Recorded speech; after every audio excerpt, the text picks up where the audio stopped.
So ito na mga bossing, tapos na ating in-under chassis. So ngayon papakita ko na sa inyo yung ating mga pinagpalitan. So ito mga bossing, yung tie rod rack end, palit po tayo niyan. Isa sa kumakalampag po yan kasi pag inalog nyo gumaganon na. Stabilizer, isa to sa kumakalampag pag lubak-lubak ng maliliit, tok-tok, ganito pang tunog niyan. Ito yung upper ball joint, bago na rin. Pag nalulubak, tog, yun po yun. So ito yung lower ball joint, ayan. So pag mga nalulubak naman yan, tunog yan, tok, yun. Tatawa ka pare. So ayan mga ginawa natin, ayan, stabilizer, ball joint. Ayan, tie rod rack end, kabilaan po yan, kabilaan. So ayan, oh.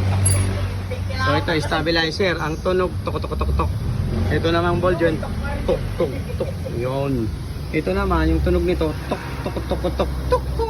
Yeah. Tawa ka lang tawa pare. Ito mga bossing, ayan, ball joint. Ayan. Okay na yung mga bossing, wala na ano yan. Wala nang kalampag yan, 100% yan. So ayan.